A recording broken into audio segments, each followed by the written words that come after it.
Assalamualaikum warahmatullahi wabarakatuh. Yang terhormat Bapak Lili Prasaja selaku dosen kewarganegaraan dan teman-teman seperjuangan yang saya banggakan. Sebelumnya perkenalkan, saya Eva Diana sebagai moderator dalam presentasi kelompok 3 kali ini, di mana kelompok kami akan membahas mengenai topik hak manusia dalam beragama. Namun, tentunya saya tidak sendiri karena akan ada rekan-rekan saya, yaitu Ahmad Thorik, Muhammad Sidik, Marila Vinda, Sofia, Kenzi, serta Fikri Naufal yang akan mempresentasikannya. Sebelum memasuki materi, dalam kehidupan masyarakat, kita harus paham akan hak kewajiban seorang warga negara, salah satunya di bidang agama. Nah, di sini kami mengangkat 3 poin penting, yaitu ada hak dalam memilih agama, hak untuk tidak saling menghina keyakinan, serta hak untuk saling menjaga tempat ibadah.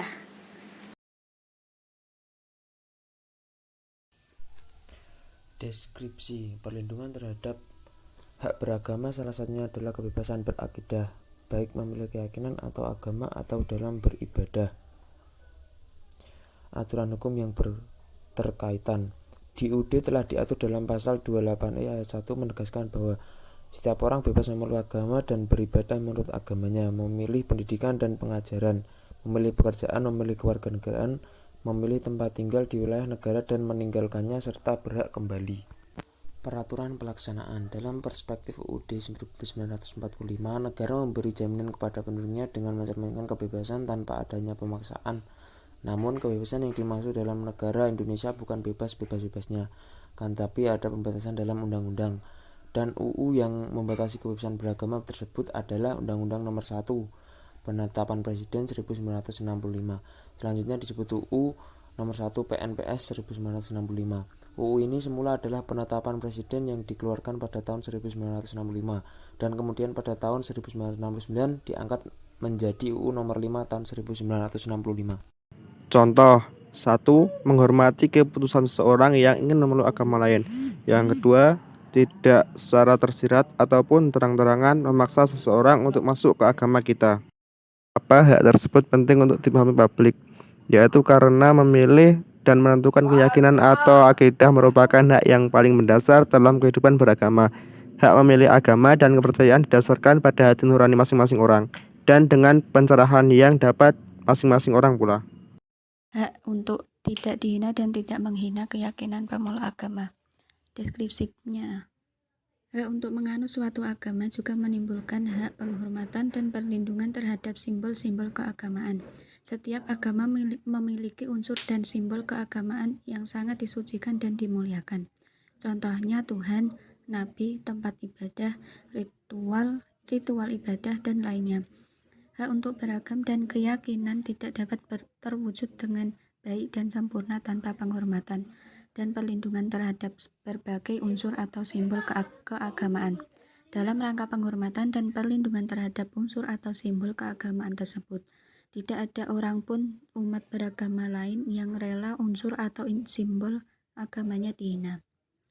Aturan hukum yang berkaitan dalam UUD 1945 pasal 28 1 ayat 1 yaitu tentang hak untuk hidup, hak untuk tidak dipaksa, hak kemerdekaan pikiran dan hati nurani, hak beragama, hak untuk tidak diperbudak, dan hak untuk diakui sebagai pribadi di hadapan hukum, dan hak untuk tidak dituntut atas dasar hukum yang berlaku.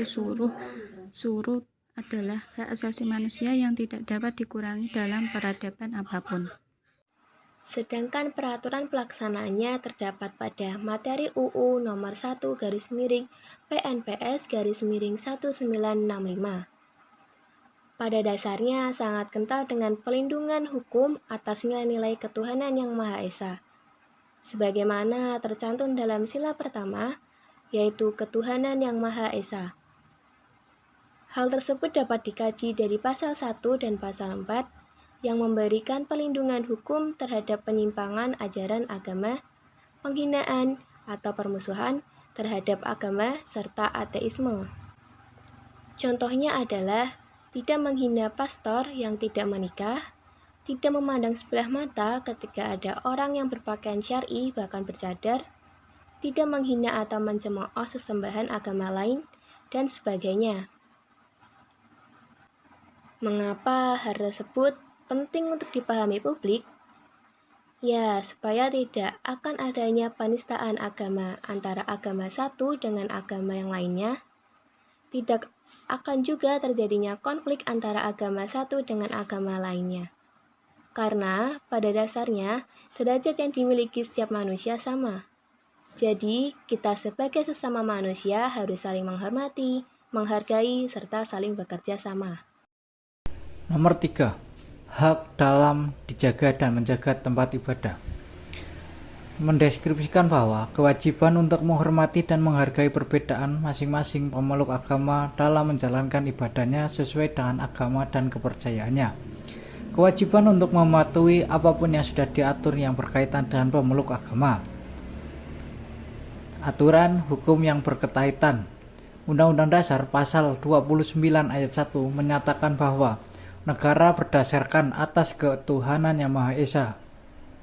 Pasal 29 ayat 2 yang berbunyi, negara menjamin kemerdekaan tiap-tiap penduduk untuk memeluk agamanya masing-masing dan beribadah menurut agamanya dan kepercayaannya itu. Peraturan pelaksanaan Peraturan pelaksanaan penyebaran sikap permusuhan, kebencian, dan penghinaan terhadap agama lain sangat dilarang melalui pasal 15(6)A KUHP meskipun dilakukan dalam rangka pendalaman ajaran agama tertentu. Jika ditunjukkan untuk memusuhi, menghina, dan merendahkan agama lain tetap dilarang.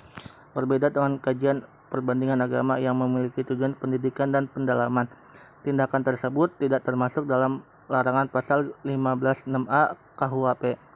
Contohnya, kebebasan dalam memeluk agama dan kepercayaan masing-masing, hak untuk beribadah sesuai dengan agama yang diyakini, hak untuk melakukan perayaan agama, hak untuk mendirikan tempat ibadah, hak untuk mendapatkan jaminan kemerdekaan dan beribadah. Mengapa hak tersebut penting untuk dipahami publik? Agar dapat menimbulkan rasa toleransi satu sama lain, mempererat persaudaraan dan kesatuan, menciptakan dan menjaga kerukunan, serta agar tidak mudah terpecah belah untuk terciptanya rasa kekeluargaan. Dapat disimpulkan bahwasannya hak kebebasan beragama sangat diatur. Kebebasan beragama bukanlah hanya milik seorang umat tertentu, akan tetapi milik bersama, yang merupakan wujud manusia untuk taat dan mengabdi kepada Tuhannya. Dengan harapan kami, teman-teman bisa memahami dengan baik, serta teman-teman dapat mengamalkannya dalam kehidupan sehari-hari. Kami juga mengucapkan terima kasih kepada teman-teman yang sudah menyimak dan mendengarkan. Semoga kita bisa bertemu di lain kesempatan. Wassalamualaikum warahmatullahi wabarakatuh.